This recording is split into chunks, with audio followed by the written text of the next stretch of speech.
La Universidad de San Martín tiene un convenio con CEMAC. CEMAC es una empresa de venta de componentes electrónicos en la cual yo he trabajado hace un tiempo y que los propietarios fueron alumnos hace muchos más años todavía.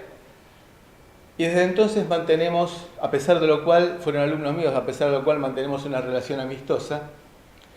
Y hemos elaborado un convenio formal entre la universidad y la empresa, por el cual la empresa nos provee estos componentes, estos módulos que después vamos a charlar, en forma gratuita.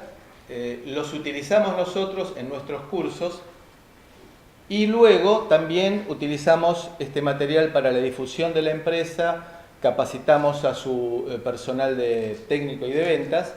Entonces es un convenio que nos conviene mutuamente porque no tenemos que comprar estos componentes que no son caros, pero que en 2 años son obsoletos.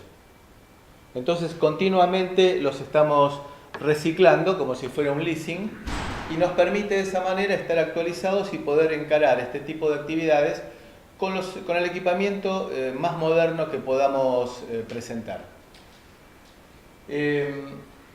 Internet de las cosas. Lo primero que voy a hacer es decepcionarlos. Internet de las cosas no existe. Esperen, no se vayan. Internet de las cosas es un argumento muy marketinero.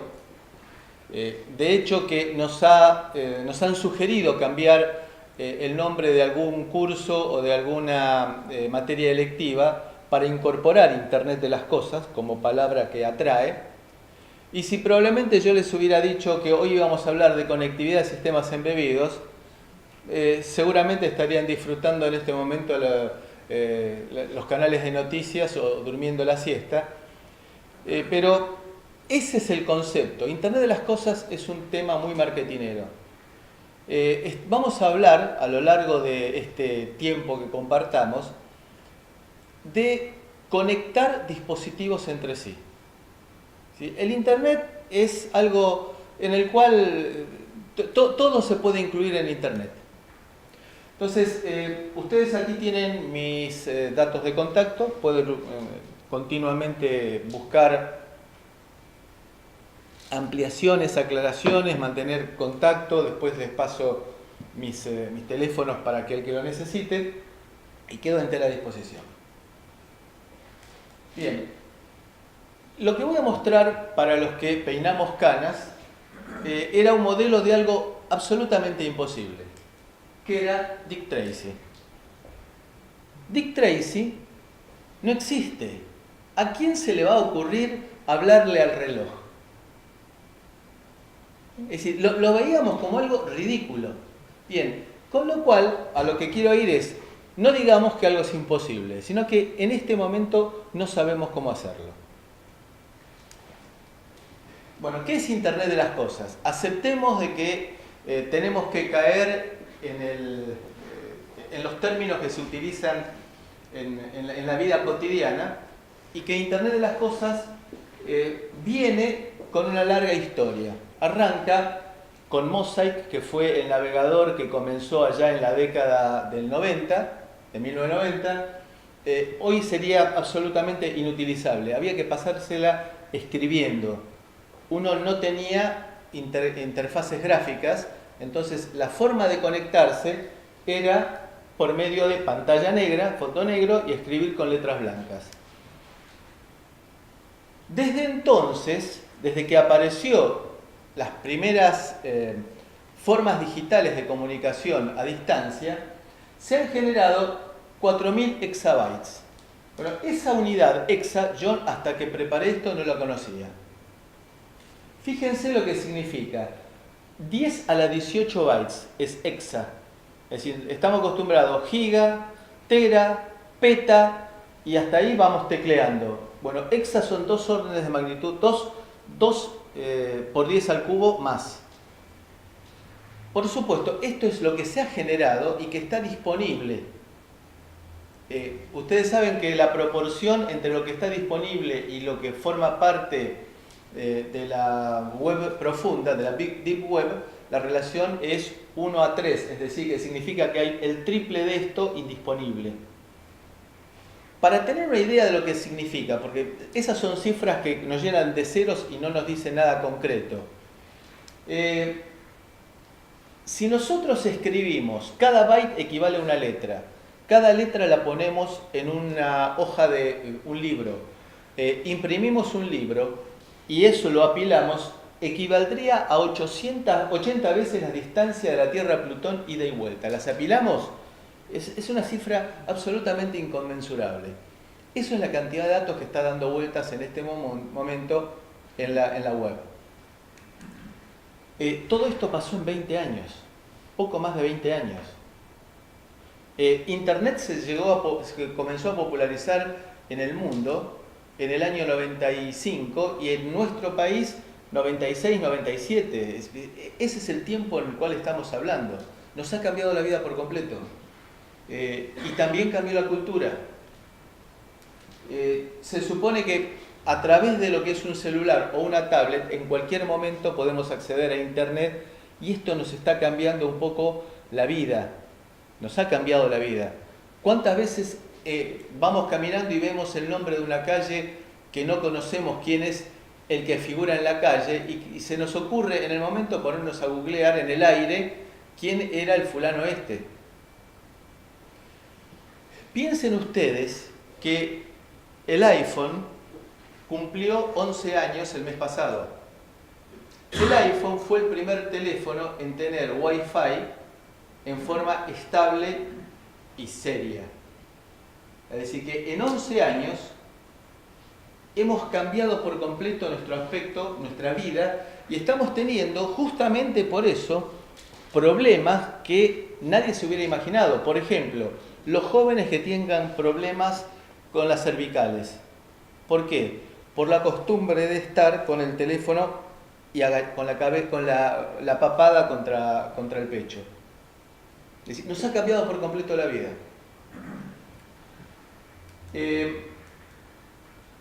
Esto significa que tanto la tablet como el celular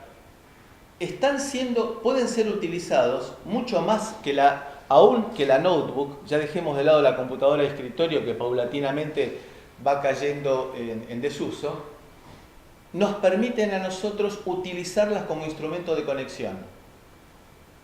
Por ejemplo, controlar en forma remota con una aplicación en el teléfono un motor, leer la temperatura que hay en un dispositivo o en una planta a distancia. Bueno, eso lo hacemos en el teléfono, en la tablet. Wikipedia nos dice que Internet de las cosas es un concepto que se refiere a la interconexión de objetos a través de la vida cotidiana, a través de Internet. ¿La idea qué es? La idea es que cada vez se vayan conectando más cosas al mundo de Internet y el objeto es que mi drama personal a la mañana es ¿dónde dejé las llaves del auto? Porque a veces a la noche llego tarde de dar clase, dejo las llaves del auto y pueden aparecer debajo del diario, en el freezer. Bueno, el objetivo ¿cuál sería? Entrar en Google y es decir, ¿dónde están las llaves de mi auto? Y que me digan, están en el horno. ¿Dónde está mi hijo? Y que me dé la posición de dónde está en ese momento mi hijo.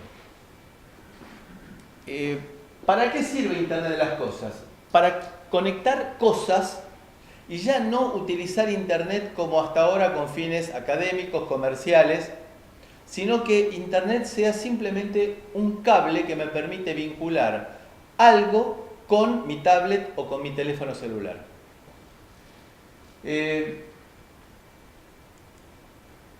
Debería Internet, con esta concepción, debería disminuir la brecha cultural y disminuir el consumo de energía. Vamos a ver a lo largo de esta primera parte de la charla, es decir, la charla la vamos a dividir en dos partes. En la primera parte vamos a presentar una buena cantidad de ejemplos.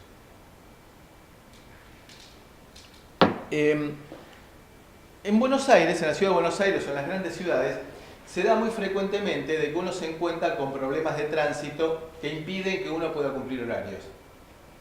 Entonces, imagínense un día de verano, estoy llegando de trabajo, cansado, mucho calor, y yo había programado que el aire acondicionado se me iba a prender a las 8 de la noche.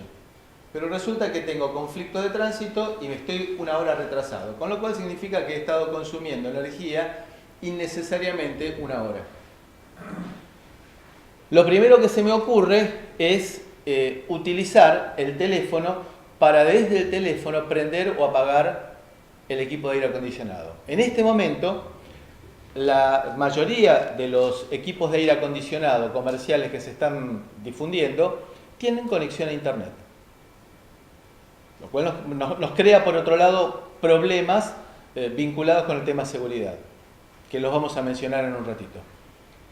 Lavarropas conectados a Internet. ¿Por qué? Bueno, porque en muchos lugares del mundo el costo de la energía eléctrica varía con el día y con la hora. ¿Por qué con el día? Por ejemplo, en España, que tiene una matriz energética muy diversificada, depende si en la zona del Mediterráneo hay sol, en donde tienen enormes granjas de paneles solares. Si hay sol, significa que se puede generar energía solar y por lo tanto es más económica que la energía térmica. Con lo cual, el costo del día en el cual se prevé que vaya a haber sol baja. Entonces, en el noticiero, a la mañana, dicen el costo de la energía hoy es tanto por kilowatt hora. Y la otra también es que cambia a lo largo del día. Es decir, en la hora de mayor consumo la energía es más cara. ¿Por qué? Porque tienen que prender o tienen que activar las máquinas térmicas, que son más ineficientes y que consumen petróleo. De esa manera, si yo tengo mi lavarropas conectado a Internet, me avisan que a esta hora el costo de la energía es el más bajo y largo entonces a lavar la ropa. ¿Y qué problema hay con los lavarropas actuales que son silenciosos? Que yo lo pueda llegar a largar a las 3 de la mañana y no a las 8 de la mañana, en la cual es una de las horas de que comienza el consumo de energía y que empieza a ser más caro. Entonces, todo lo que estamos diciendo, fíjense, hemos hablado de conectar algo medio inverosímil, como el reloj de Dick Tracy, conectar el aire acondicionado a Internet, conectar el lavarropas a Internet. Esto nos está abriendo un poco la perspectiva de que prácticamente todo se va a poder conectar a Internet.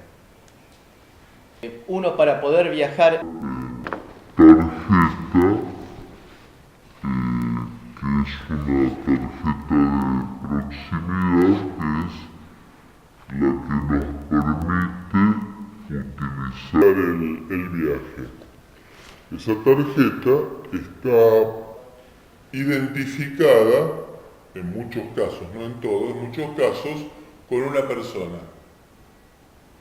Entonces, si yo tengo la tarjeta en el bolsillo del pantalón y me siento en una silla inteligente, hoy en día esa silla inteligente puede leer mi tarjeta, puede saber que corresponde a Marcelo Romeo, puede saber que Marcelo Romeo en Netflix estuvo viendo estas películas o estas series, puede saber en qué horario los estuvo haciendo, puede saber en qué horarios yo utilizo la tarjeta, con lo cual puede llegar a saber que yo entre las 9 de la mañana y las 10 de la noche no estoy en mi casa. Es decir, la silla inteligente significa que hay algún mecanismo en el cual puedo llegar a identificar a quién se sentó ahí y puedo conocer una enorme cantidad de cosas de esa gente. Google, ustedes saben que tienen la forma de preguntarle a Google lo que Google dice que sabe de nosotros. Yo lo hice, fueron 21 gigas. Es decir, que Google me dice, se lo vamos a ir enviando en archivos, en el cual lo que me hacían era, para no llenar la casilla de mensajes, me daban links para que yo lo descargara. Y es sorprendente lo que Google sabe, porque en muchos casos uno tiene en su teléfono, Android, tiene prendido el rastreo. Entonces puede llegar a saber por los lugares en que uno anduvo. Y a partir de ahí hay infinidad de anécdotas. Hace unos años vino a la Argentina el conjunto Police. Y en ese conjunto está un percusionista que a mí me fascina, que se llama Stuart Copeland. Entonces, a mi hijo, más joven, le digo, ¿sabes que viene Stuart Copeland? Dice, ¿quién es? Bueno, entonces entro en Google y digo, Stuart Copeland, y me presenta a Stuart Copeland la historia. 2 semanas después, en otra máquina, con otro sistema operativo, busco Police.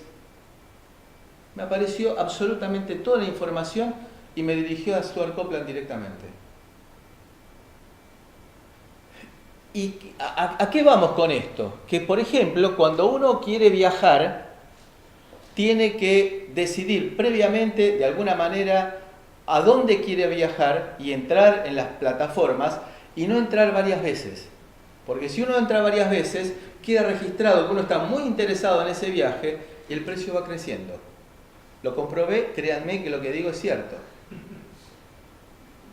Es decir, lo que se sabe de nosotros es mucho más de lo que nosotros nos imaginamos.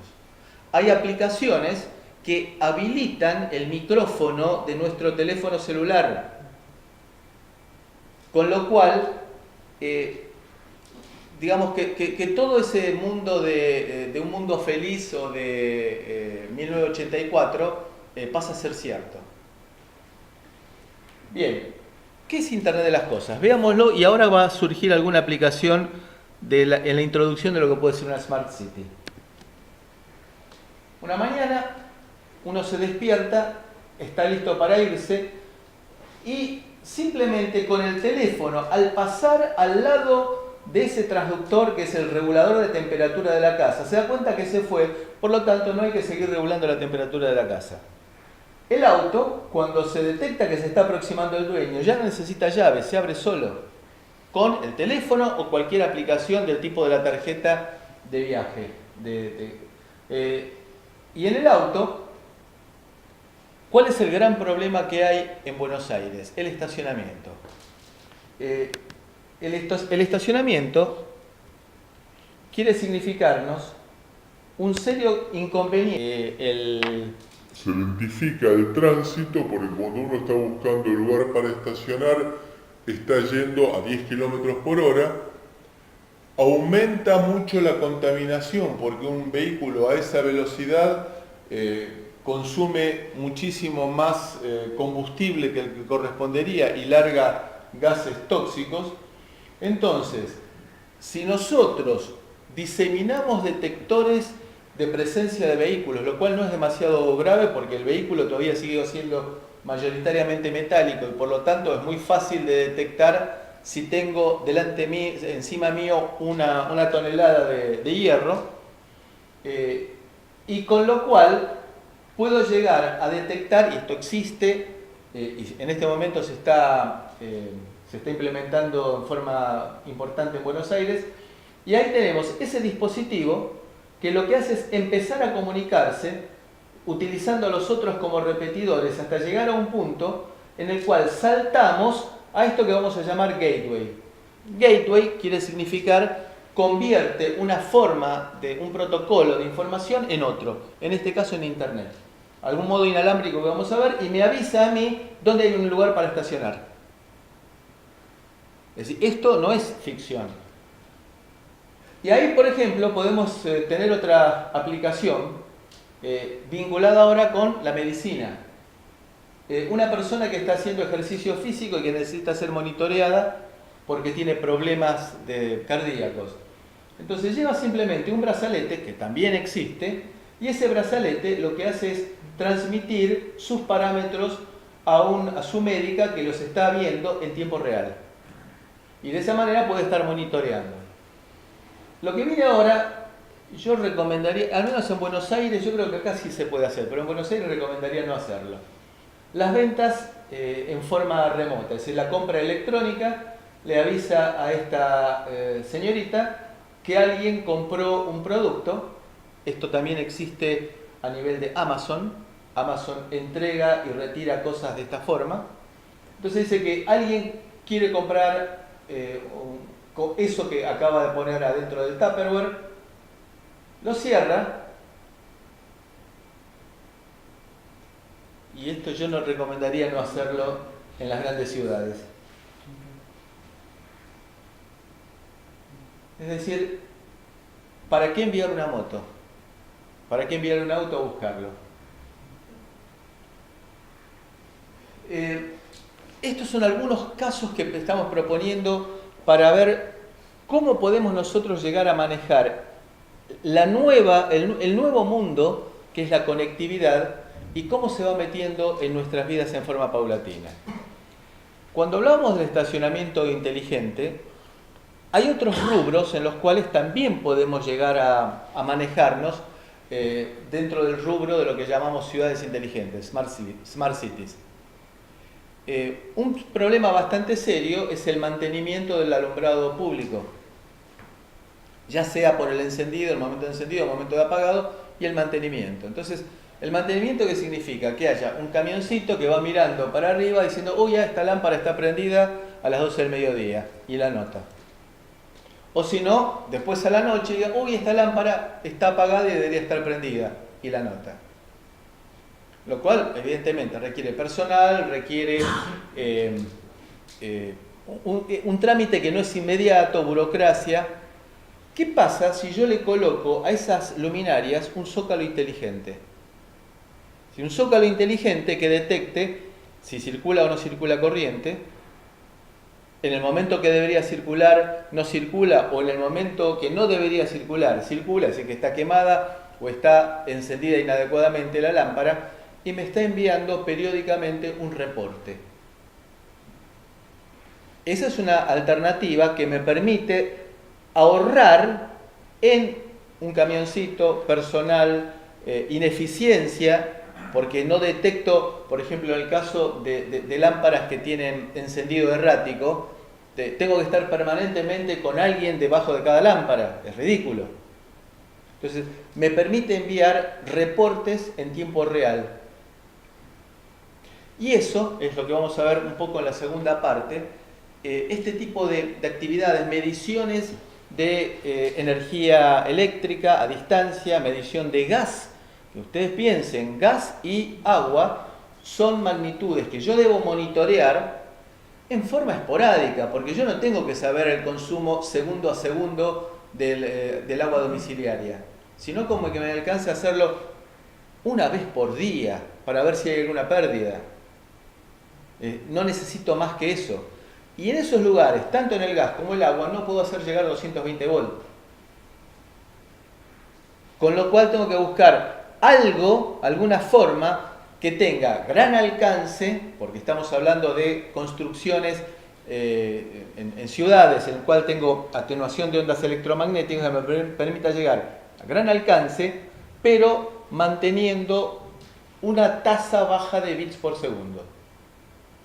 Comunicaciones esporádicas y pocos datos. Bien, ¿cómo comenzó todo esto?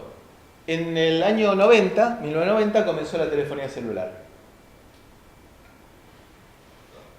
En el año 97, Palm incorporó por primera vez la forma de conectar la Palm Pilot, que fue la primera agenda electrónica más o menos inteligente que hubo. Yo sigo teniendo una todavía. Con conexión Bluetooth. Era un dispositivo externo con conexión Bluetooth.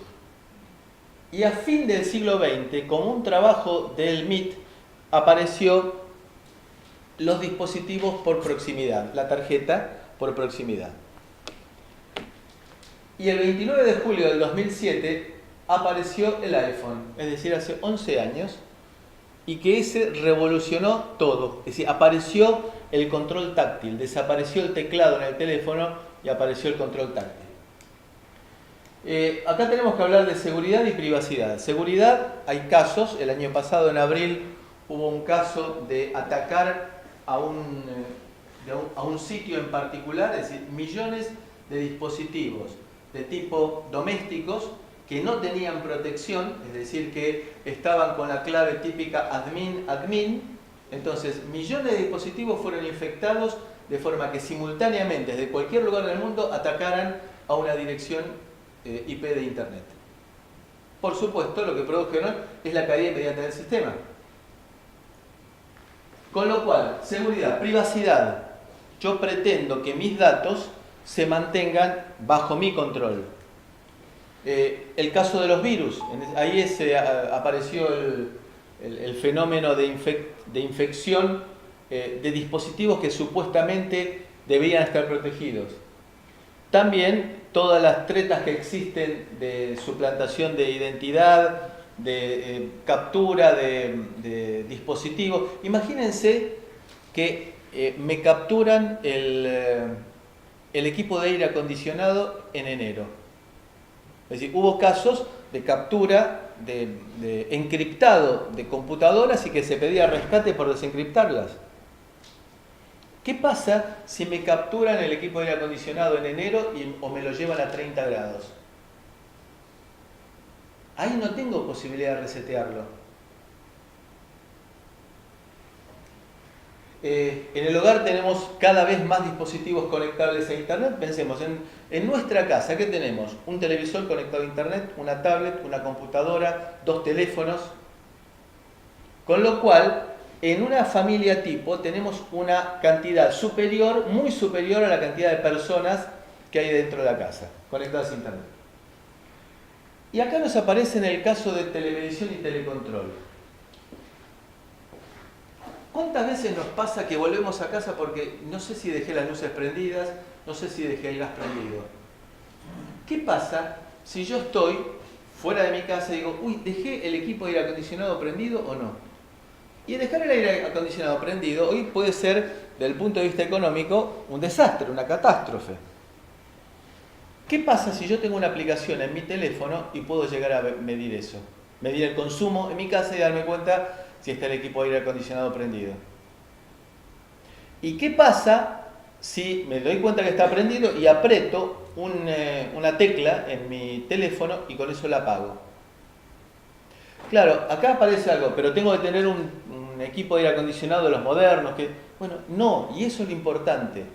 Puedo hoy en día, de hecho hay un proyecto final de un grupo de alumnos que está haciendo eso en la Universidad de San Martín, convertir a ser manejables a distancia equipos que no fueron pensados para ser manejados a través de Internet.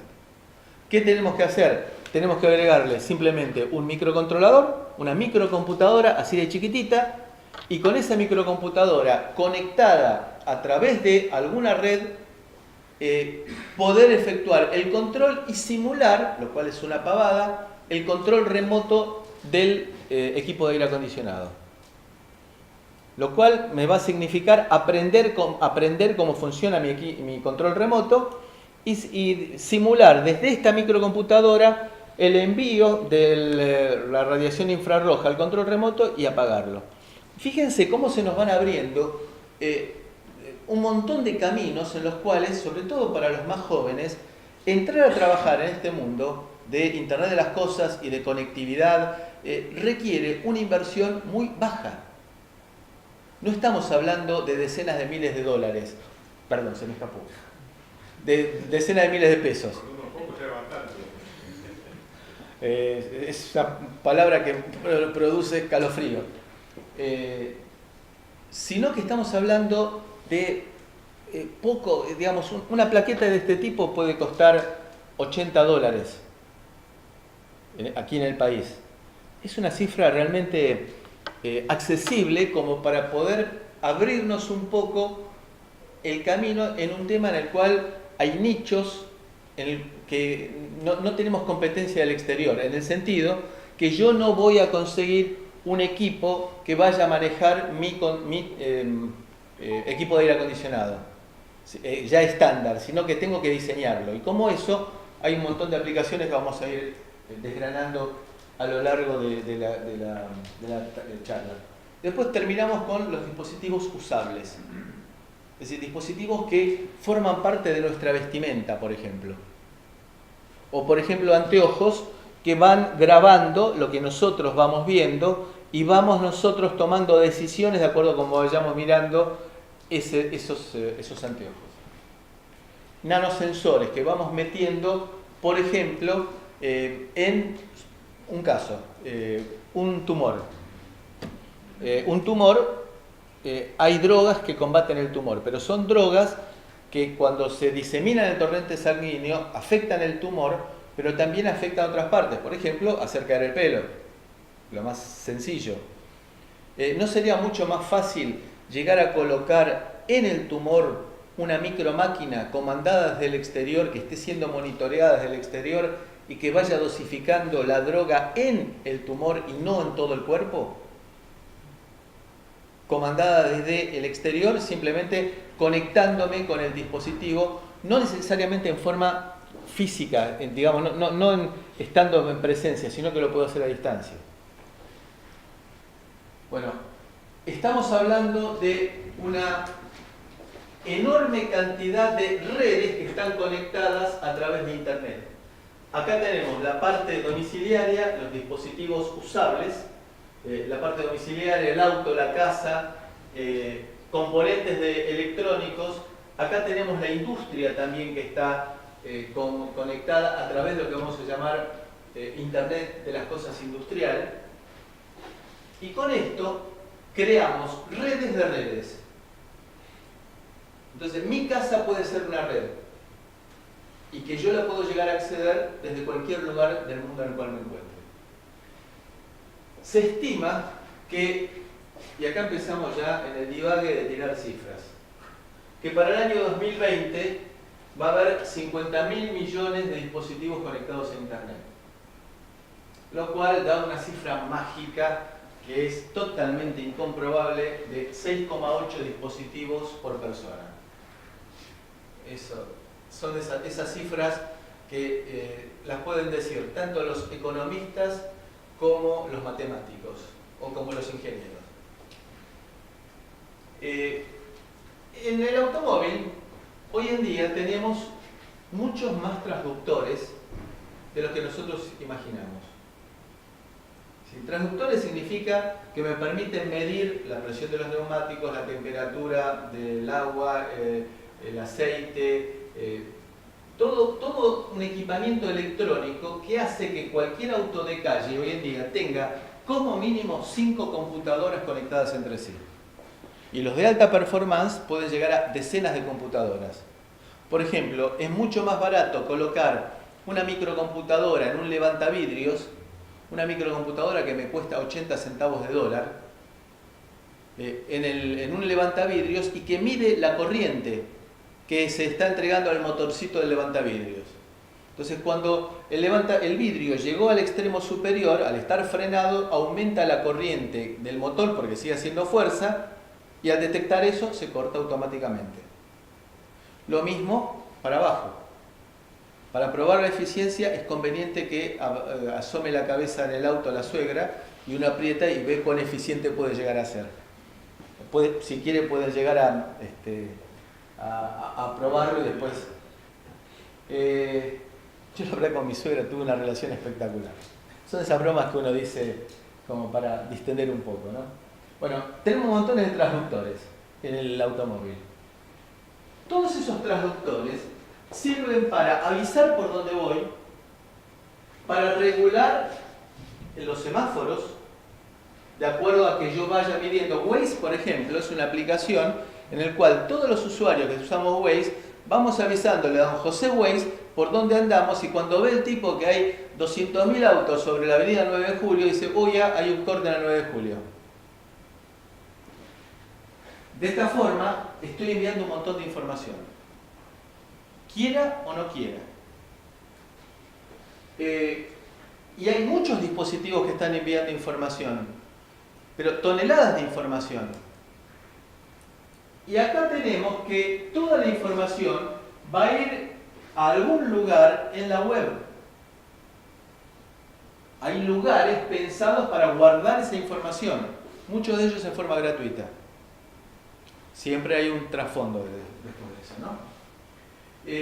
Dispositivos y montones de aplicaciones que van presentando el resultado de toda esa información que nosotros estamos enviando a través de Internet.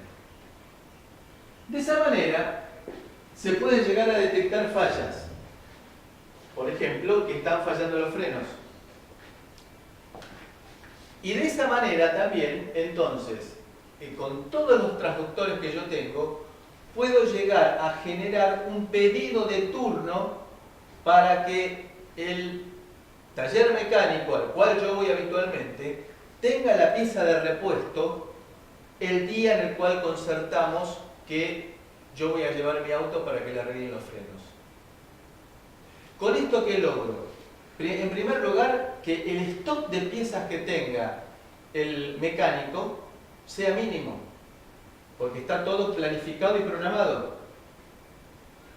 Ahorra costo y también se maneja mucho más eficiente, porque en lugar de ir a buscar las pastillas de freno para mi auto, va el lunes y se junta todas las cosas que necesita para toda la semana con todos los pedidos que ya tiene preparados.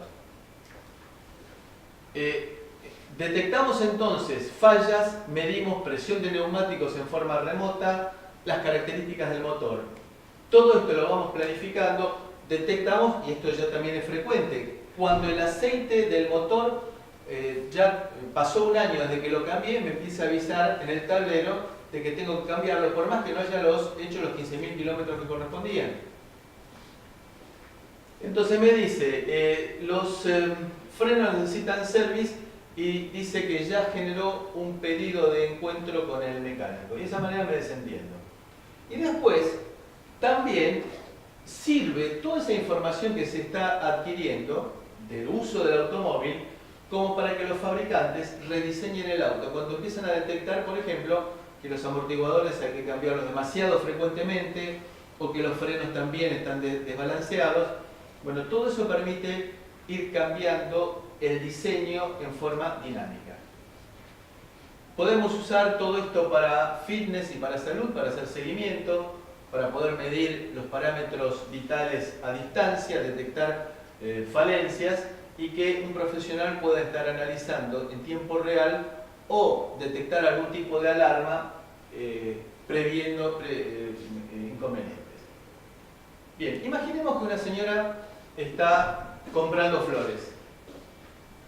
Las flores, en este caso, van a estar identificadas a través de una conexión, de alguna identificación que tengan. Aparte del precio, me va a decir dónde fueron criadas, qué tipo de pesticidas fueron utilizados para evitar que sean atacadas, y ahí me aparece que fueron originarias de Holanda, sin pesticidas y que son caritas. Seguimos. Esta señora va a volver a aparecer enseguida. Un automóvil, un semáforo que se pone en rojo para peatones, alguien que va distraído utilizando el teléfono celular, cruza sin mirar que venía un auto, el auto lo impacta. El auto le avisa al centro médico de que chocó a una persona. Es decir, ahí no hay intervención humana, es el automóvil el que detectó el golpe. Del centro médico les aparece del lado del acompañante, le aparece en forma translúcida el plano para llegar. El acompañante decide eventualmente algún cambio porque sabe que hay algún tipo de corte en el trayecto, decide cuál es el mejor camino y luego se lo transfiere también así sobre un parabrisas que sea translúcido al conductor para que sepa bien cuál es el camino a seguir. Mientras lo levantan al paciente, en el trayecto lo van medicando para calmarle el dolor o la infección que tenga o la lastimadura que tenga. Todo eso queda registrado en una tablet, la medicación que se le proveyó, la dosis que se le proveyó, de manera que, y se le van tomando los parámetros vitales, de manera que cuando llega al hospital, automáticamente se comunica con el centro de ingreso y se sabe si a ese paciente hay que enviarlo a terapia intensiva, a terapia intermedia o simplemente a la guardia para que le curen los raspones. Y al mismo tiempo le avisa a la señora que estaba comprando las orquídeas de que tuvo un accidente menor, dice que está en el hospital, pero que no es nada significativo, nada de riesgo. Esto no es ficción. Todo esto, creo que la idea de este ejemplo es ver que todas estas son piezas de un rompecabezas, piezas que hoy existen. Es imaginarnos que es una aplicación que podemos armar nosotros.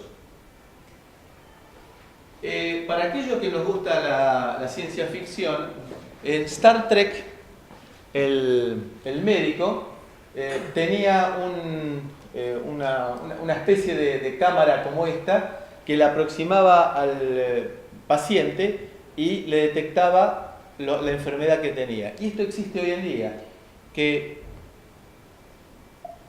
ya hay algo parecido que puede llegar a detectar midiendo parámetros externos hasta 34 enfermedades distintas.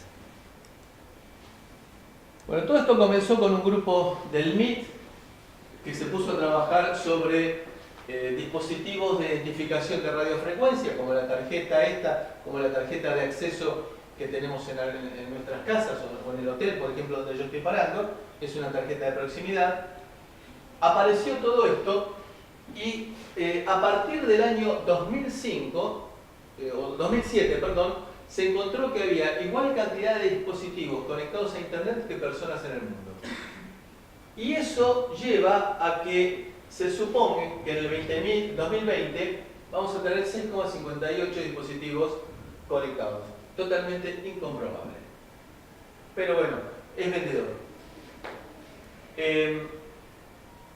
Esto es algo bastante interesante como para tratar de sacar un rédito de esta. Es una imagen bastante conocida por los pedagogos. Datos tenemos un montón. Dijimos que 8.000 exabytes. Información, no, ya eso es distinto. Datos es cuando uno se pone a googlear y empiezan a aparecer un montón de referencias. Esos son datos.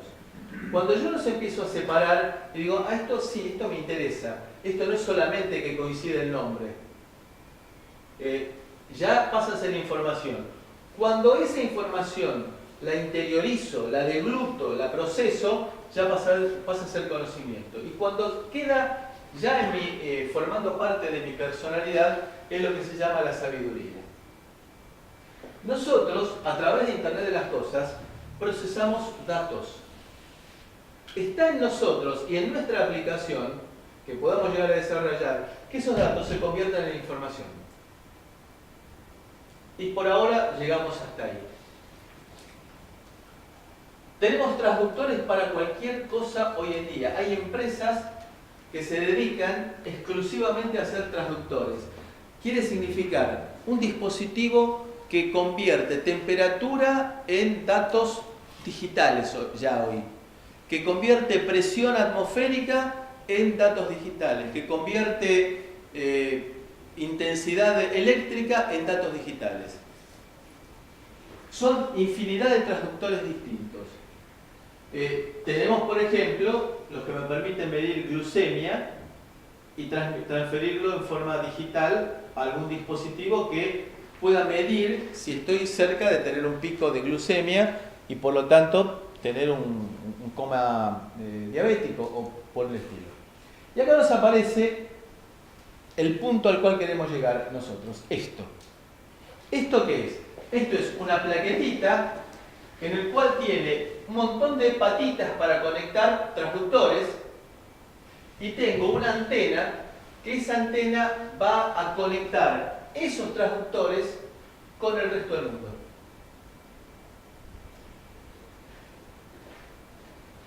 Esos dispositivos se llaman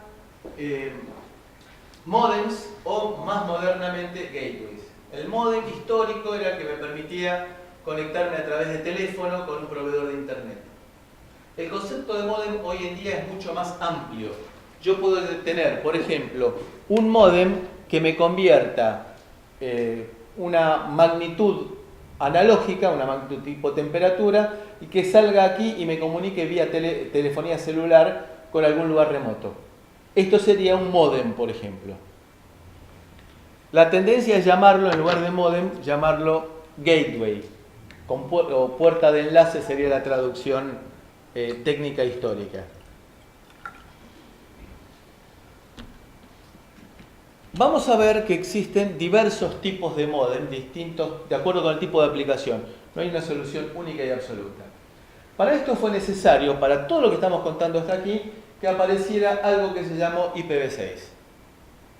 IPv6 fue el paso que se dio y que se implementó en forma transparente para los usuarios, por el cual la cantidad de direcciones de dispositivos que se podían conectar a Internet, que se llaman IP, direcciones de IP, se multiplicó por una cifra increíble. Por eso, volviendo a la imagen de Dick Tracy, nunca digamos esto es imposible. Cuando salió la forma de direccionar los dispositivos que se conectaban a Internet, se dio lugar a lo que se llamó IPv4, que permitía direccionar hasta 4.000 millones de dispositivos que se conectaran a Internet. Esa cifra quedó, cuando apareció eso, hace 20 y pico de años, decíamos, eso no se va a llenar nunca. Lo mismo que la primera PC que yo tuve tenía un disco rígido de 30 megas, yo decía, esto no lo voy a llenar nunca. De ahí es cuando nos conocemos, de esa época nos conocemos con Marcelo. Hoy en día se cambió y en forma transparente para el usuario, porque no nos dimos cuenta de lo que estaba pasando. Si nosotros hoy en día miramos la dirección real de Google, vamos a ver que es una cifra así de grandota, llena de números. Y no nos dimos cuenta. Eso es lo que nosotros estamos diciendo IPv6. Hay una cifra también acá, 3,4 por 10 a la 38 direcciones distintas. Vamos a decir nuevamente, y no esas por 20 años será cierto, esto no se va a llenar nunca. Esto va a alcanzar para toda la historia. Probablemente dentro de 20 años ya no alcance. Pero bueno, serán los que nos sigan los que se encargan de eso. Con esto, y acá empiezan otros divagues también, hay algunos que se les ocurrió decir, de esta manera puedo llegar a darle una dirección distinta a cada granito de arena de una playa. ¿Qué cuerno me importa? Es decir, es una cifra todavía inconmensurable. Puedo entonces, con esto, sí empezar a conectar a mi mascota, conectar mis llaves del auto, saber dónde está mi hijo, poder llegar a, bueno, ese tipo de cosas. Se ha producido una ampliación importantísima de la capacidad de direccionamiento de dispositivos de manera que yo los pueda llegar a tener a lo largo de todo el mundo diseminado por Internet. Ejemplos de la vida cotidiana. Dijimos nosotros de llevar, y esto también es frecuente, de que haya gente que lleve una pulsera o que lleve sobre el brazo algún dispositivo que le está monitoreando sus parámetros vitales y a través de por ejemplo, un teléfono celular se transmite al hospital en el cual se ve que esté guardando el historial de su evolución física. El automóvil,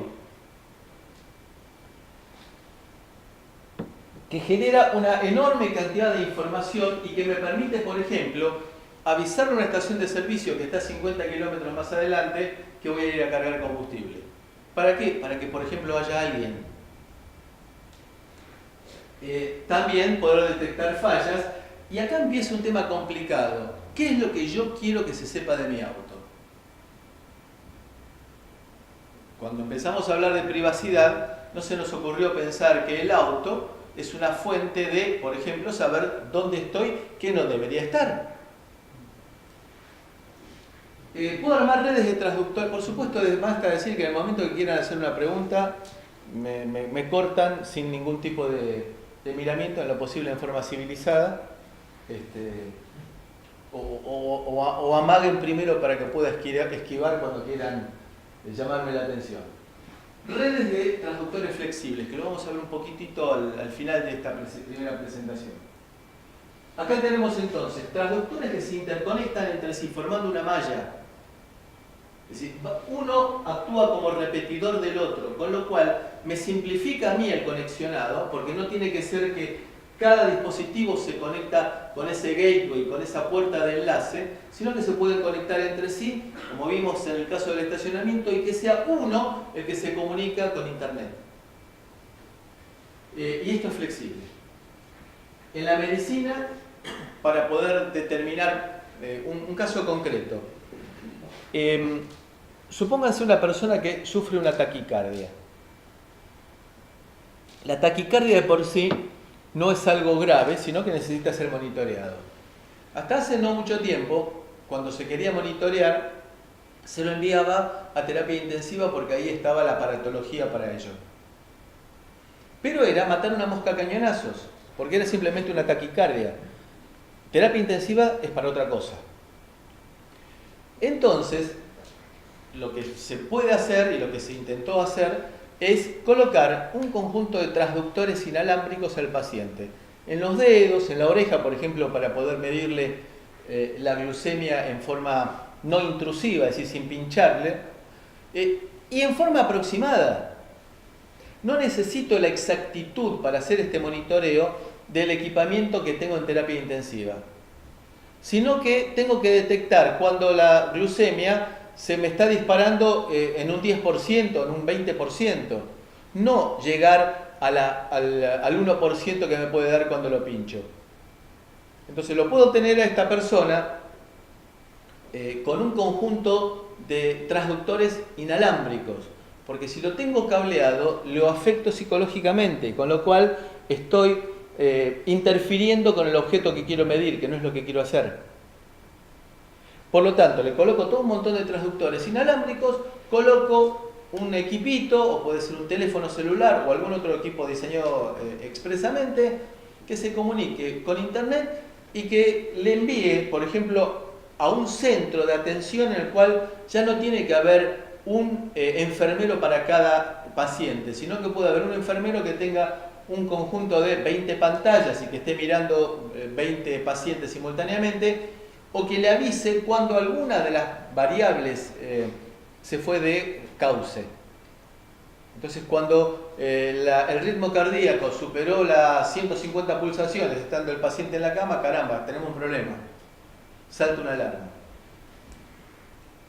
Los centros comerciales, los edificios más cómodos, porque yo puedo llegar a predecir cuando en las escaleras que sean bidireccionales y cuando hay flujo mayoritariamente hacia arriba o hacia abajo, y de esa manera redirecciono y optimizo el recurso escalera mecánica, el recurso estacionamiento.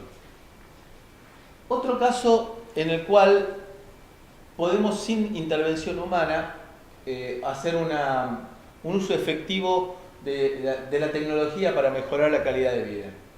Tenemos una cámara detectora de accidentes, es decir, que detecta cuando golpean entre sí, cuando chocan dos autos. Y cuando chocan dos autos, esta cámara avisa a una central que va a tomar las decisiones del caso. Las decisiones del caso, ¿qué significa? Frenar, por ejemplo, a los aeropuertos, es decir, hubo un accidente, sean más condescendientes con el horario de embarque de los pacientes, a las escuelas que no saquen a sus alumnos en los ómnibus porque no van a poder viajar porque está la carretera colapsada, y un cartel inteligente que automáticamente va a avisar: tomen un desvío porque este camino no se puede seguir. Ahora, ¿se dan cuenta que esto no es ciencia ficción? Es decir, todo lo que estoy diciendo son hechos detectables, dispositivos manejables hoy en día. Y hay una Internet de las cosas industrial, en el cual ya es distinto porque se requiere un grado de seguridad mayor que para Internet de las cosas común. A ver, ¿cuál es la diferencia entre Internet de las cosas común e industrial? Internet de las cosas común es dispositivo de bajo costo, altos volúmenes. Yo voy a hacer decenas de miles de acondicionadores de aire inteligentes, todos de un solo tamaño, hechos uno igualito al otro, pensados para interactuar con seres humanos, ambientes domiciliarios, vida útil corta, 3, 4, 5 años, porque se supone que ese es el lapso en el cual lo voy a cambiar. Y después los datos que se generan ahí se comparten con múltiples aplicaciones. En Internet de las Cosas industrial, pensemos, una planta automotriz en el cual voy a fabricar automóviles. Son hoy en día montones de robots. De hecho, el tema robot es algo que nos está afectando y nos va a afectar la vida cotidiana mucho más de lo que nos imaginamos, porque se están dando situaciones, por ejemplo, que los fabricantes de zapatillas tipo Adidas volvió a fabricar en Europa, dejó de fabricar en Asia, porque el robot cuesta lo mismo en Asia que lo mismo que en Europa. La diferencia por la cual se habían ido a Asia era la mano de obra. Si coloco robots, ¿de qué mano de obra estoy hablando? Entonces, Adidas puso una planta en Europa, creo que en Alemania o en algún país próximo, que fabrica 50 millones de pares de zapatillas por año. Y toda robotizada. Volvió a Europa. Claro, hay un montón de gente que quedó en Asia sin trabajo. Entonces, los robots, plantas industriales, requieren, en primer lugar, fuerte seguridad, muy alta confiabilidad. No puede fallar.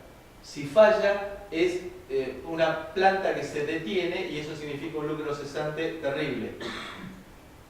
Son dispositivos que se encargan de automanejarse sin intervención humana en ambientes adversos. Piensen ustedes que un robot de soldadura en un fabricante de autos, en una planta automotriz, está trabajando con arcos eléctricos para soldadura, decenas que están trabajando simultáneamente, evidentemente es un ambiente muy adverso. Vida útil prolongada, porque yo no voy a hacer una planta automotriz para que dentro de 2 años la cambie. Podré cambiar el modelo de auto que estoy fabricando, pero no la planta automotriz. Las plantas automotrices son actualmente muy flexibles y que puedo hacerlas cambiar sin gran drama del auto que estoy fabricando. Y también interactúan muy poco con los empresarios, es decir, con los gerentes. Se manejan dentro del ámbito industrial. Entonces las diferencias entre Internet industrial e Internet de las cosas común es sumamente importante.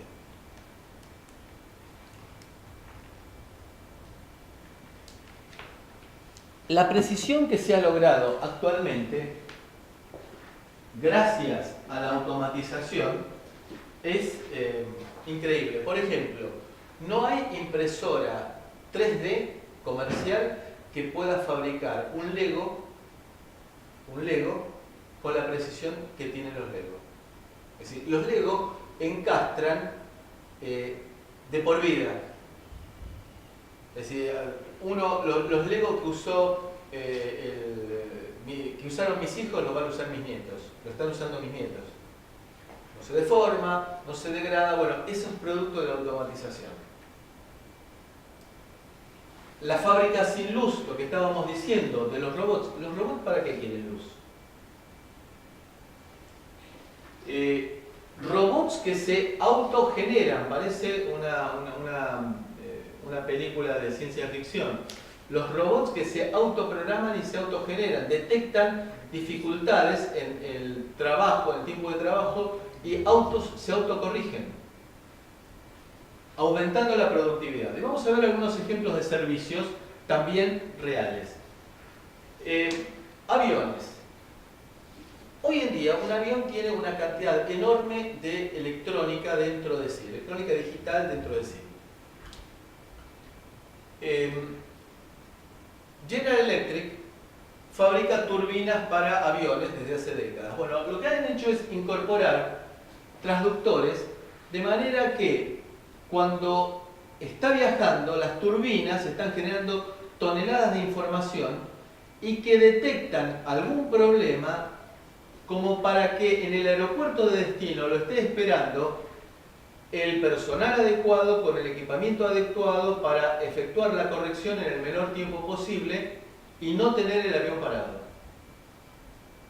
Piensen ustedes que un Boeing 737 en un viaje de Nueva York a Los Ángeles, cruzando Estados Unidos, genera 120 terabytes de información,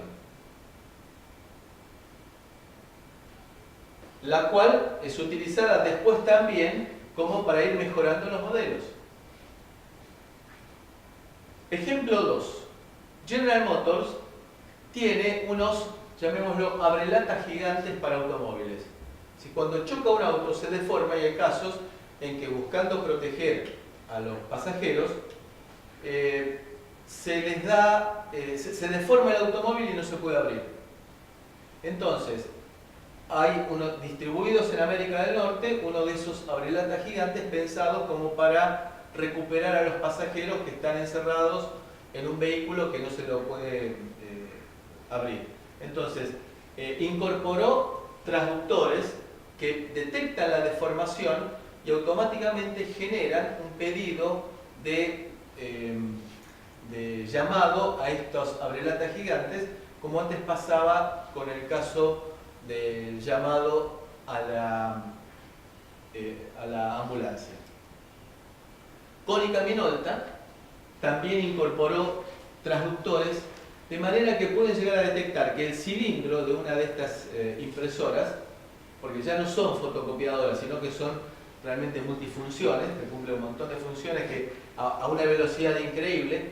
En nuestro país, por ejemplo, hay lugares en los cuales los diarios se imprimen por medio de estas máquinas. Por ejemplo, un diario de los que se utilizan en la parte comercial, tipo ámbito financiero. ¿Tiene sentido que se lo mande en avión, ámbito financiero, a Neuquén y que le llegue a las 6 de la tarde? Perdió el objetivo, sirve solamente para envolver una docena de huevos. Entonces lo que se hace es colocar, tampoco vamos a decir que en Neuquén van a leer 100.000 personas ámbito financiero, sino que son pequeñas tiradas. Coloco uno de estos equipos que tiene que ser confiable y largo, y a las 8 de la mañana está la copia exacta del ejemplar que salió en Buenos Aires en Neuquén. Neuquén es un caso concreto. Entonces, estos equipos tienen que estar funcionando y no tienen que tener fallas imprevistas. Entonces, Konica Minolta colocó un montón de transductores de manera que le dicen al encargado de la empresa, al gerente de la empresa, miren, hoy a las 3 de la mañana va a ir un equipo a cambiar el cilindro de la copiadora tal que está fallando. Con lo cual, va a las 3 de la mañana, lo cambian, no interfieren con el trabajo y la máquina está permanentemente operativa. En el caso de los ascensores también, la telemedición de los ascensores es muy importante. Por ejemplo, para decirle al encargado del edificio, a distancia, desde el tablero de control de la empresa de ascensores, decirle, Manuel, vaya y fíjese que la puerta del piso 4 del ascensor 2 está abierta. Y no tener que mandar un técnico porque el ascensor está parado. Entonces, también Thyssen, que es la que hace las escaleras mecánicas y los ascensores de alta velocidad, tiene un sistema de monitoreo remoto, de manera que cuando se detecta una falla, manda al personal adecuado, con el equipamiento adecuado, con los repuestos adecuados. Con lo cual, el tiempo en el cual está inoperativo el ascensor es mínimo. Buenos Aires hasta Mendoza hay que pasar por San Luis. En San Luis hay una autopista de 200 kilómetros que de noche hay muy poco tránsito y están las luces prendidas en forma permanente, lo cual es un derroche energético muy importante. Entonces, ¿no sería más lógico detectar la presencia de algún vehículo y que se vayan encendiendo las luces 500 metros para atrás y 500 metros para adelante y 300 metros para atrás, de manera que el consumo de energía se esté optimizando? Entonces, es lo que llamamos autopistas inteligentes. En un caso muy particular es el caso de los trenes.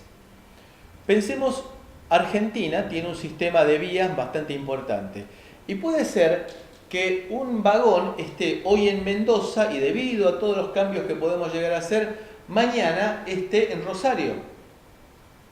¿Cómo se hace el seguimiento de los vagones? Porque quiero saber dónde está la bicicleta. ¿Vieron los sistemas que hay hoy en día?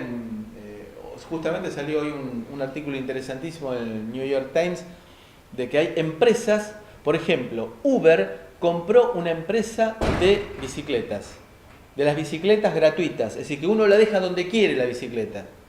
Tiene un sistema con GPS, con un generador que uno mientras va pedaleando carga la batería y va transmitiendo la posición. Uno lo deshabilita con el teléfono, que ya pasa a ser herramienta de pago y herramienta de identificación. Uno lo desactiva con el teléfono, se sube a la bicicleta, anda. Cuando la deja la bicicleta en cualquier lado, no en una estación, la desactiva y avisa, acá está la bicicleta. Acá pasa algo equivalente. ¿Dónde están los vagones? Entonces, esos vagones pueden estar en absolutamente cualquier lugar del país. Entonces, si yo le pongo algún tipo de identificación, puedo saber dónde está cada vagón en cada momento en tiempo real. Y este es un ejemplo que es terrible, ¿eh? También, esto es verídico y que nos marca un poco de que se sabe de nosotros mucho más de lo que nos imaginamos. En los grandes hipermercados, uno ve que en el techo hay lo que parece un router Wi-Fi. Pero uno se fija en el teléfono y no aparece ningún router Wi-Fi. Bueno, es todo lo contrario.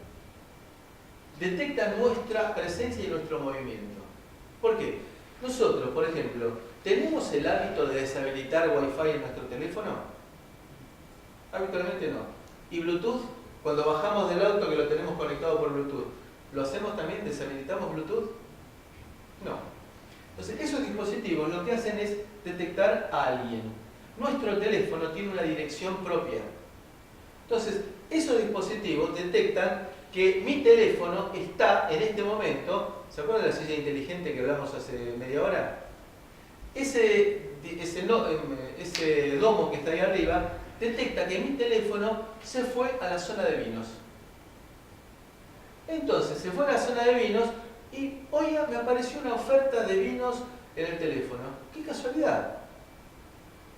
O estuvo un rato paveando por la zona de lácteos y me dice, tenemos la oferta de un queso Gouda muy especial.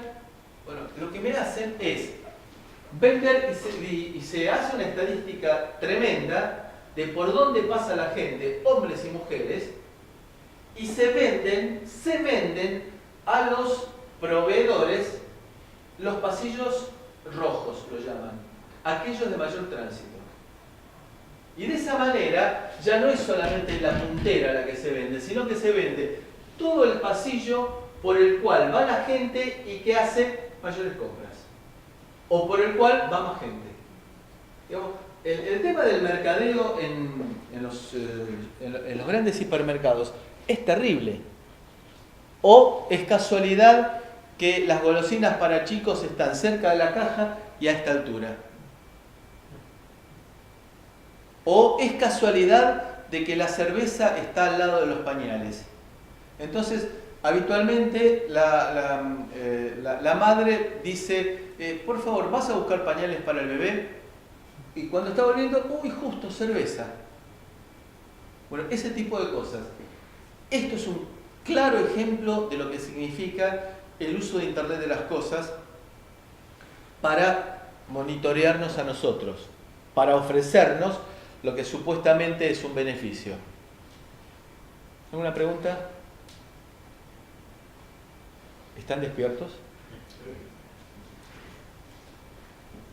Bien, podemos también manejarlo para el consumo de energía, para poder optimizar, para poder hacer tendencias, para poder medir a distancia o cuando se cortó un cable, supónganse en una isla lejana se cortó un cable, entonces detecto que no hay medición de corriente y me avisa como para que mande automáticamente una cuadrilla a repararlo. La parte de distribución, consumo, haciendo la parte de distribución de energía es algo mucho más sofisticado de lo que nos imaginamos. porque se redireccionan los transformadores de acuerdo a las zonas de mayor consumo. Por ejemplo, en el caso de una gran ciudad, la zona céntrica de noche el consumo es mínimo, con lo cual redirecciono de forma que los transformadores que estaban durante el día alimentando el microcentro vayan a alimentar con redes inteligentes la periferia, que es donde la gente está en ese momento viendo televisión, abriendo la heladera cada rato. Y acá nos aparecen un montón de empresas que están trabajando en el tema de conectividad de IoT. Algunas de ellas nos sorprenden, como por ejemplo Coca-Cola, como por ejemplo Heineken, y hay alguna otra más también por el estilo. ¿Por qué? Bueno, porque Coca-Cola, por ejemplo, tiene esas máquinas expendedoras de bebida que detectan cuando se está quedando sin Coca Light. Entonces, avisa automáticamente que vayan a reponer. Y acá nos aparece, por ejemplo, Amazon. Amazon vende servidores para que uno pueda llegar todos los datos que estuvo generando en sus transductores, que los pueda almacenar en Amazon. Y Amazon me ofrece alojarlos y preprocesarlos. Y acá nos aparece, porque Schneider es una empresa de control muy común, nos aparece TomTom, nos aparece Garmin también, y las empresas automotrices, nos aparece Chrysler, Nissan, Toyota, Volkswagen, ¿sí? Todas ellas comunicadas Hertz para poder detectar, como nos pasaba con los vagones de ferrocarril, detectar dónde están los autos que alquilaron. Bueno, todo esto nos indica que la energía que hay puesta en Internet de las cosas no es solamente a nivel de introductorio, sino que hay empresas que se están dedicando bien claramente con fines comerciales a esto. Bien, necesitamos seguridad, confiabilidad, seguridad, y el futuro de IoT es modificar nuestra vida cotidiana, nuestra actividad diaria. Se metió en nuestra vida sin lugar a dudas. Depende cómo nosotros lo usemos y cómo lo podamos aprovechar. Vamos a hablar ahora rápidamente de las formas de conectividad, que es el objetivo último de esta charla. Nosotros tenemos, acá lo conocemos todo, Wi-Fi, Bluetooth, todos tenemos una idea de qué se trata. Zigbee es un poco más específico. Zigbee es algo parecido a Bluetooth en el sentido de que sirve para comunicar información, pequeños paquetes de datos, pero con una característica de malla que vamos a ver en unos minutos. Esto es lo que llamamos Personal Area Network o PAN. ¿Qué significa? Rango de 100 metros a lo sumo. Con suerte. Con Wi-Fi, ¿puedo llegar más lejos? Sí, con Wi-Fi si quiero puedo llegar más lejos. Pero el problema que tengo es que con Wi-Fi tengo que poner la misma potencia de ambos lados. Es decir, que si yo quiero medir algo que está en el medio del campo y acá tengo un transmisor de 1 watt, tengo que poner de la otra punta un transmisor de 1 watt también. Lo cual no siempre es fácil. Meterle 220 en la otra punta del campo, en el medio de una estancia o en el medio de una plantación. Esto es entonces la Personal Area Network en torno de 100 metros en números redondos. Y hay otra que son siglas poco conocidas, que son LoRa y GPRS, LTE. Esto es lo que llamamos Low Power Wide Area Network. Esto significa red de área amplia de bajo consumo. Esto es lo muy novedoso y creo que esto es donde nos vamos a enfocar nosotros en el objetivo de la charla de hoy. ¿Esto qué significa? Significa poder alcanzar 15 kilómetros con baterías que me duran 5, 10 años. Eso es agua, les juro que lo que estoy tomando es agua, no es ginebra. Lo que dije son cifras concretas. Y vamos a tratar de ver ejemplos de para qué puede servir cada una de estas cosas. Entonces, la comunicación machine to machine entre máquinas hoy es una tendencia. Es decir, poder comunicar dispositivos entre sí sin tener que salir directamente a Internet, sino que hay casos en que me conviene que se comuniquen directamente entre sí. A ver, GPRS LTE, ¿qué significa? Significa la evolución de los teléfonos que arrancó con el viejo teléfono, el zapatófono, el viejo Motorola grandote, el Tango, que era solamente voz. Después fue aumentando 2G, en el cual se podían enviar mensajes de texto. Yo tuve un teléfono que era bárbaro. Podía recibir mensajes de texto, pero no podía enviarlos. Era la tecnología en ese momento. ¿De dónde provenían? No lo sé. Apareció 3G en el 2003 y en el mundo apareció 4G en el 2009, en nuestro país apareció en el 2014. Y 5G, que es algo descomunalmente en el cual se está hablando de, no existe todavía en forma comercial en el mundo. Nosotros supuestamente deberíamos tener 4G 100 megabits por segundo. En algunos casos los teléfonos, en algunas celdas aparece 4,5G. En nuestro país lo mejor que se puede llegar a obtener está en el orden de los 50 megabits por segundo. Y 5G, que es algo que está todavía en veremos, 1 gigabit por segundo. Con lo cual, uno dice, de la misma manera que está ya desapareciendo la telefonía cableada, la telefonía fija, uno con 5G, si fuera confiable, cosa que en nuestro país, también un artículo que estuve leyendo esta mañana, decía que en muchos lugares del mundo la telefonía celular reemplaza montones de aplicaciones cableadas. Con 5G confiable, ¿para qué voy a tener en mi casa fibra óptica? Bien, la arquitectura de red GPRS significa, utilizo telefonía celular para transmitir datos. GPRS es una abreviatura que no tiene sentido entrar en detalle. Lo que hace es comunicar el mundo de telefonía celular con Internet. ¿Para qué? Por ejemplo, para hacer seguimiento de vehículos. No solamente con fines de seguridad, sino también con fines de tipo comercial. Un camión, imagínense un camión que está transportando combustible. Ese camión no solamente es peligroso si está viajando a 120 km por hora, sino que se rompe mucho más fácil. Ese camión fue pensado para trabajar como máximo a 90 km por hora por la masa que lleva. Entonces, ¿qué pasa si tengo un conductor infiel que el tipo se duerme una siesta de 1 hora y después empieza, para recuperar tiempo, a picar?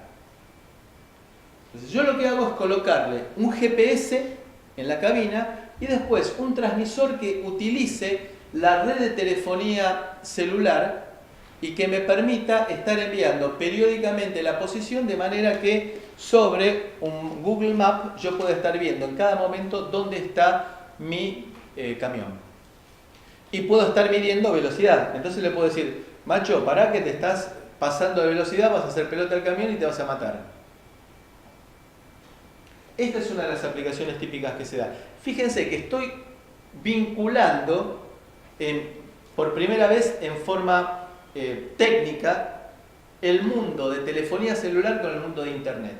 Entonces, envío datos aprovechando la infraestructura que tengo de telefonía celular, usando un pedacito desconocido para el usuario común y también para los proveedores.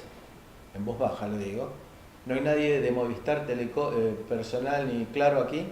Sí, hay gente de Claro, cuidado, Upa. Bueno, miren, todas salvo Claro.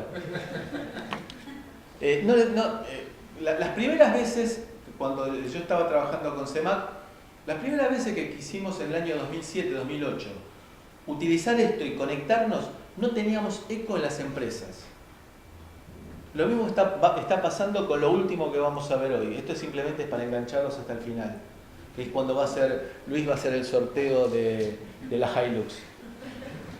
Nosotros tenemos una estación meteorológica más dos medidores de nivel de agua que envían los datos a por GPS, a Internet, y lo levantamos. En el caso de la estación meteorológica, desde la web o desde el celular, Pero son equipos que están conectados a 220.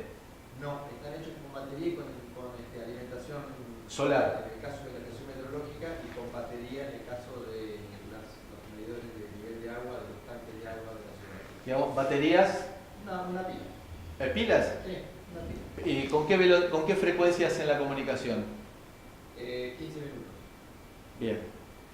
Es un caso en el cual la red de telefonía celular se vincula con Internet. La velocidad de comunicación es pobre en cuanto a, primero, pocos bits por segundo y esporádico.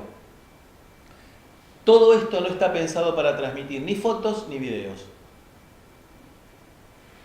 Vamos a ver la mejora, lo que ahí aparecía LTE. Si ustedes se acuerdan, cuando compraron el teléfono celular decía, oye, este es 4G LTE. Bueno, LTE es Long Term Evolution, también es Internet de las Cosas en versión telefónica. Quiere significar que se utiliza de una manera mucho más eficiente los paquetes. Es decir, en lugar de enviar... Para enviar un paquetito así chiquitito de datos tengo que ponerle un preámbulo y un montón de cosas adelante y atrás, con lo cual para mandar 10 bytes tengo que enviar 200, por decir una cifra ridícula. Y cada vez que transmito un bit estoy gastando energía. Entonces, si yo logro alguna forma en la cual para enviar 10 bits tengo que enviar 15 nada más, entonces estoy ahorrando energía. Y eso es lo que me va a permitir esto último que vamos a ver poco antes del sorteo del auto. Acá esto simplemente, yo puedo utilizar los módulos estos simplemente como si fueran un módem telefónico. Entonces con comandos AT, el cual puedo llegar a ver cuál es la identificación del teléfono por medio de una serie de comandos. Y puedo decir, por ejemplo, puedo preguntarle en qué banda estoy trabajando. Si yo le mando desde la PC por un programa de comunicación, le digo en qué banda estoy trabajando en este momento, porque depende del lugar, del país en el cual me encuentre, mi teléfono va a estar trabajando en una banda o en otra banda. Y después, esto es verídico y tomado realmente de una antena. Le pregunto, ¿vieron con el teléfono yo puedo ponerme a pavear y ver qué empresas de telefonía celular tengo en mi área donde estoy en este momento y que tarda un montonazo de tiempo? Bueno, esto está hecho con una plaquetita en la cual me aparece personal, bien, Unifón, CTI móvil. Es decir, que no cambiaron la totalidad de la infraestructura. Bien. Y de esa manera también puedo hacer un montón puedo usar esos módems para llamar a un teléfono de línea, para enviar datos a un teléfono celular desde la computadora. Es decir, puedo utilizar ese modulito que lo conecto a la computadora y que me permite efectuar el manejo por un programa de comunicación serie común. Desde la PC puedo utilizarlo para programarlo, transmitir datos. Existe la posibilidad de incorporar aparte de ese modulito de comunicación utilizando la telefonía celular, incorporar inteligencia. Es decir, colocarle un microcontrolador más o menos poderoso, una microcomputadora más o menos poderosa, que le puedo llegar a poner adentro una versión restringida de Linux. Es decir, que yo puedo llegar a utilizarlo para transmitir sin necesidad de componentes externos. Si coloco la microcomputadora que tiene adherido el módulo, ahora les voy a mostrar para que vean ustedes lo que es cuando yo digo una microcomputadora con el módulo adherido. Es decir, esto que voy a pasar ahora para que vean, esto que ustedes ven acá se alcanza a ver en la parte superior izquierda el conector para la antena, y adentro hay una microcomputadora más el módulo de transmisión, después vamos a ver cuál es específicamente, y que me permite, con esto solo, y que aparte tiene la forma de un pendrive, y se trabaja como un pendrive, me permite con esto solo salir y transmitir datos y que me lleguen a Internet. Está contada la cantidad de bytes que tiene. Con lo cual digo, trato de fabricar componentes más complejos que me resultan siendo más baratos que ponerlos por separado. Y aparte, más confiables. ¿Por qué? Porque tengo menos soldaduras para el exterior. Entonces, tema confiabilidad, tema costo. Wi-Fi. Wi-Fi, todos sabemos qué es Wi-Fi. No vamos a entrar en detalles técnicos. Wi-Fi, muy difundido, tiene ventajas y desventajas. Muy difundido, sí. En todos los lugares del mundo tenemos Wi-Fi. Ya existen lugares, en plazas, en los cuales tenemos Wi-Fi gratuito. Hay provincias, como por ejemplo San Luis, en el cual en las rutas hay puestos de Wi-Fi. Permite transmitir montones de bits por segundo. Es decir, yo no lo llamo ancho de banda, porque el ancho de banda para los electrónicos se mide en hertz, ¿verdad?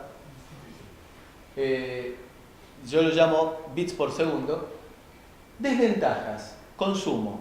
Lo que decíamos antes, que tengo que poner más o menos la misma potencia en ambos extremos.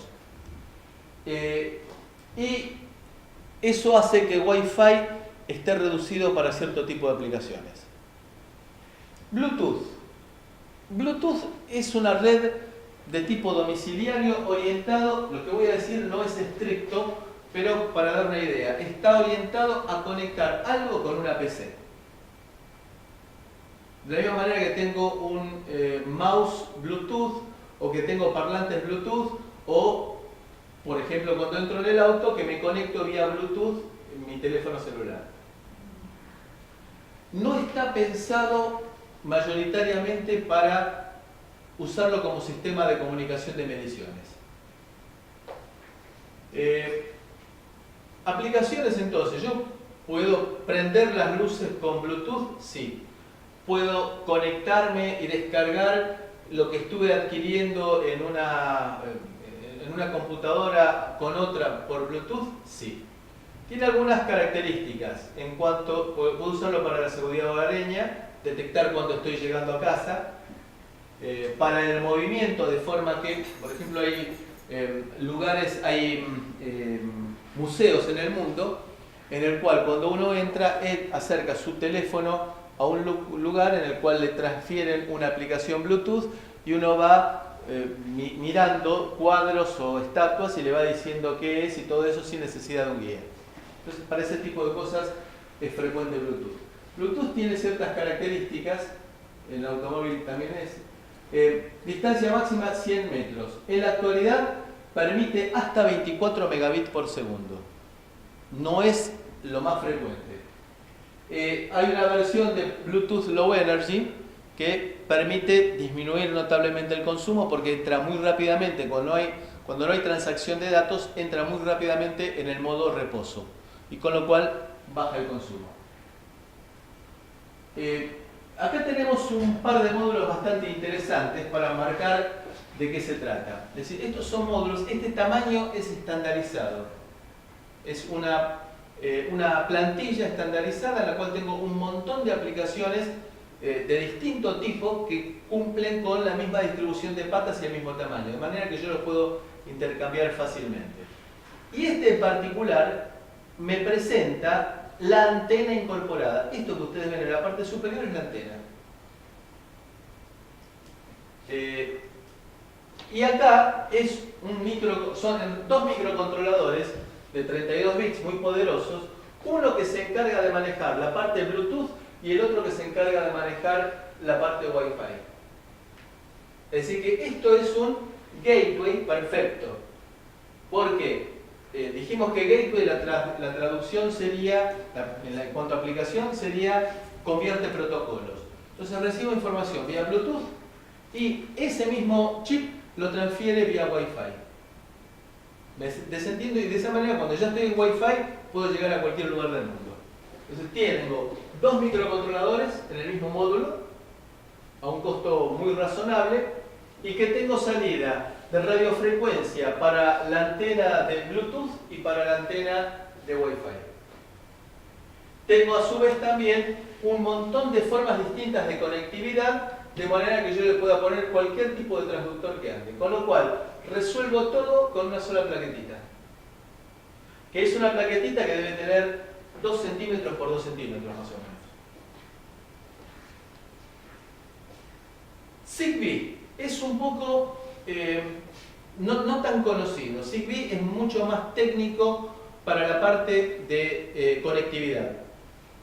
Zigbee está manejado por una norma del IEEE, que la vamos a mencionar posteriormente, creada por un grupo de empresas que crearon lo que se llama la Alianza Zigbee y que establecieron un conjunto de características que tiene que respetar todo el dispositivo. ¿Qué empresas? Motorola, Samsung, Huawei, Philips, Freescale, Siemens, Schneider, son empresas conocidas, Texas Instruments. Son empresas conocidas, son muchas más las que forman parte de lo que se llama la Alianza Zigbee. Se trabaja Zigbee fundamentalmente lo mismo que Bluetooth, lo mismo que Wi-Fi, en una frecuencia que es libre, hasta ahora es libre en todo el mundo, que es 2,4 GHz. Y hago referencia a la frecuencia porque las características de penetración en edificios depende de la frecuencia a la cual se trabaje. Entonces, la frecuencia de 2,4 GHz dentro de edificios se atenúa rápidamente. Por eso es que a veces nos pasa que el Wi-Fi no pasa una pared. Y esto lo menciono porque lo siguiente que vamos a ver, trabajamos en esa frecuencia que se llama sub-gigahertz, en el cual las características de conectividad están pensadas para grandes distancias sin atenuación, porque la atmósfera terrestre es así. Digamos, tiene distinto comportamiento de acuerdo con la frecuencia. Esto, lo que dice acá es industrial, ciencia y medicina, bandas ISM, que supuestamente son libres. Es decir, que yo las puedo utilizar, esta y esta, las puedo usar sin pedirle permiso a nadie. En nuestro país esto acá no es cierto. De acuerdo con el lugar del mundo, estas frecuencias, por ejemplo en Europa, esta frecuencia es distinta que para América. 915 MHz es una frecuencia que anda de ahí en el entorno de la telefonía celular. Por eso es que la telefonía celular puede llegar adentro de edificios y puede llegar hasta sótanos, porque penetra en las construcciones por la frecuencia en la cual se trabaja. Baja velocidad de datos, bajo consumo de energía, pocos paquetes de datos chiquititos y esporádicos. ¿Para qué sirve? Para manejar luces, interruptores a distancia. Tiene características de conectividad parecidas a Bluetooth, salvo que me va a permitir a mí armar topologías distintas. Bluetooth está pensada para conectar el teléfono celular con el auto, el mouse con la computadora. No puedo armar redes. Acá me aparece topología de tipo estrella para conectar dispositivos, varios árboles de clusters y malla. Fíjense que esto es muy interesante, porque me permite a mí que cualquiera se comunique con cualquiera. ¿Y para qué sirve eso? Supónganse que yo tengo un interruptor y quiero prender la lámpara que está en la otra punta y quiero efectuar la conexión a través de todos estos nodos verdes que son nodos Zigbee, dispositivos Zigbee, del mismo tipo del que está dando vueltas por allá. Así, plaquetitas chiquititas y baratas. Entonces, ¿qué hago? Digo, me quiero comunicar y la red se autoconfigura sabiendo quién está conectado en cada lugar, teniendo su propia dirección cada uno. Entonces, se establecen contacto y todo el mundo dice con cualquiera quién es el próximo. Entonces, la lámpara sabe que este es el nodo más próximo que tiene. Este nodo le avisa a todos los demás, yo estoy cerca de la lámpara. Y así de esa manera se van configurando y cuando yo quiero prender la lámpara, lo que se hace es buscar el mejor camino. ¿Trabajan todos en el mismo nivel o tienen subniveles? Tienen subniveles. Sí, sí. Y a su vez, ¿qué pasa si se me rompe un nodo? Se corta la luz del nodo, se rompe el nodo. Bueno, automáticamente el sistema se reconfigura. Autoconfigura. Se autoconfigura, sí, sí, sí, sí. ¿Por qué? Porque todo arrancó con que este nodo sabe que está pegado a la lámpara. Y cuando yo digo que quiero encender la lámpara, entre ellos se empiezan a comunicar. Y de esa manera se determina cuál es el mejor camino. Cuando se nota que la lámpara, el nodo que estaba pegado a la lámpara, deja de enviar información y de recibir información, entonces el sistema se autorreconfigura buscando poder lograr el objetivo. Esto es flexible, Bluetooth no lo es. Esto está pensado fundamentalmente para sistemas de adquisición de datos y de control industriales, en el cual tengo distintos tipos de dispositivos transductores. No es estrictamente lo mismo para Bluetooth. Resumen. Tenemos nosotros lo que llamamos comunicaciones de área local, en el cual hablamos de Wi-Fi, de Bluetooth y de Zigbee. De vuelta, esto es muy superficial, es para dar la idea de que existen, cuáles son los campos de aplicación. Después tenemos dispositivos de gran alcance y que ya están basados en telefonía celular. En particular vamos a hablar en unos minutos de esto, Cat M1, NB1. Y después tenemos otros dispositivos de los cuales ya no voy a depender de la telefonía celular, sino que yo puedo armar mi propia red. Y vamos a poner ejemplos. En particular vamos a hablar de LoRa. LoRa y Sigfox son acrónimos bastante utilizados hoy en día y los vamos a diferenciar inmediatamente. Resumen de todo esto. Acá tenemos entonces tasa de transferencia, data rate, y acá tenemos alcance en kilómetros. Entonces, Zigbee, el alcance, la velocidad de comunicación es baja, el alcance es pobre, 50 metros. Bluetooth tiene una mayor tasa de transferencia. Acá tenemos 3G, que sería telefonía celular, y acá nos aparece el hasta ahora desconocido LoRa. Wi-Fi, vemos que tiene una tasa de transferencia más grande, pero también tiene mucho más consumo. Y el alcance es mayor también. Bien, ¿qué es lo que tengo que tener en cuenta cuando quiero seleccionar la forma de comunicar un transductor hasta llegar a un gateway? El consumo de energía que puede llegar a tener, la velocidad, la cantidad de bits por segundo que tengo que obtener, el alcance y la topología. Entonces, de acuerdo con cada caso, veré si yo quiero comunicar dos dispositivos con una computadora, y probablemente use Bluetooth porque va a ser lo más fácil. En un ratito lo tengo funcionando. Si yo necesito armar una red inteligente de nodos para transmitir datos, que cada uno adquiera y vayan ruteándose, voy a usar Zigbee. Y si yo quiero transmitir a muy alta velocidad, tengo que transmitir fotos o videos, voy a tener que usar Wi-Fi. Y aparte, el entorno de desarrollo. ¿Cuán fácil me va a ser a mí concluir esa aplicación? ¿En cuán poco tiempo puedo llegar a tenerlo? Y el apoyo. ¿A quién le voy a golpear? Si yo compro un producto en China, y esto es experiencia personal, compro un producto en China, me pasó que cuando lo estaba acorralando al chino, en el cual me había vendido algo que no era lo que yo quería para soldarlo, porque me había mandado algo cortado con los dientes, vía Skype me dijo, I do not understand. Chao. Es distinto cuando tengo un proveedor local que voy, lo agarro de las solapas y lo encierro y me lo dejo hasta que me solucione. Anécdota.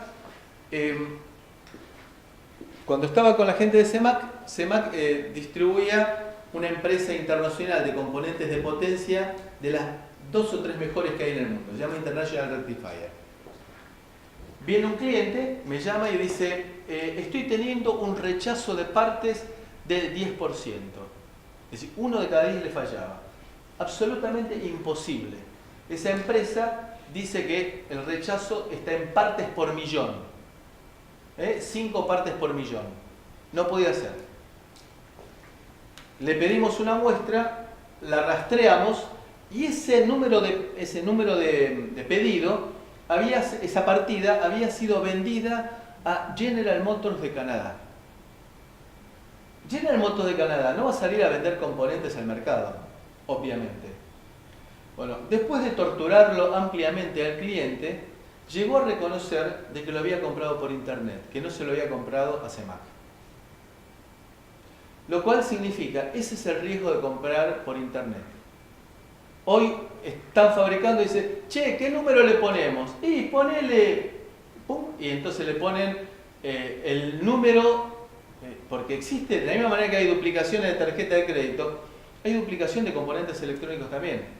Bueno, ese buen hombre tuvo que empezar a hacer puré de semiconductores, porque no tenía forma de ponerlos en la producción. Es decir, el apoyo, el soporte, alguien a quien ir a preguntarle por qué no funciona, es fundamental. Redondeamos esta primera parte con wearables. Son dispositivos que uno los usa, los incorpora a la vestimenta o en algo cotidiano, como podría ser en una mochila o en una valija. Arrancamos con el Google Glass, que nos permitía ver y aparte utilizar nuestra vista como para tomar decisiones. Directamente con luces girantes. Pero de cerca no veo porque no puedo enfocar. Entonces, hay un tipo de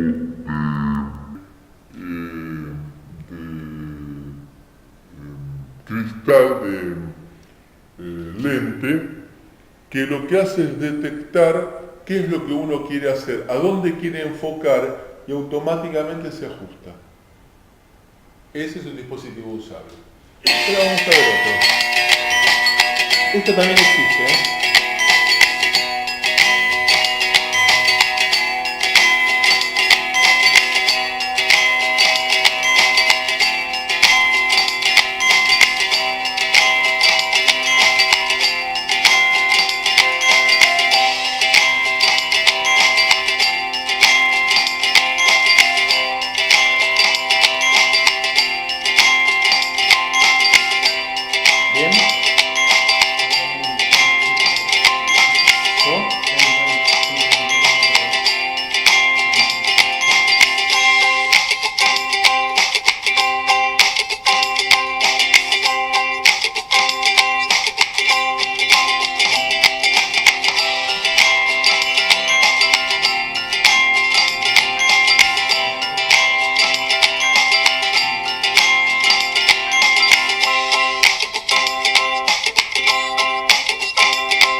Esto es maravilloso. Esto. ¿Cuántas veces nos pasa que tenemos el teléfono en la otra punta?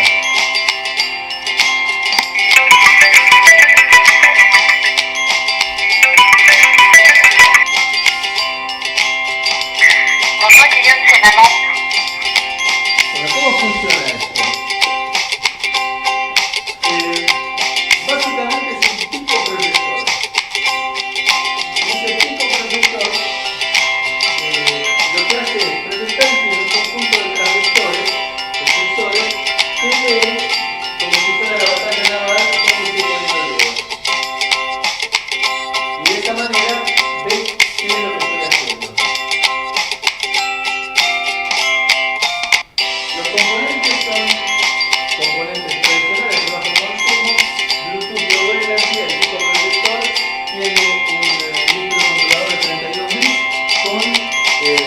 varios megas de RAM, como si fuera una tablet, pero sobre la piel.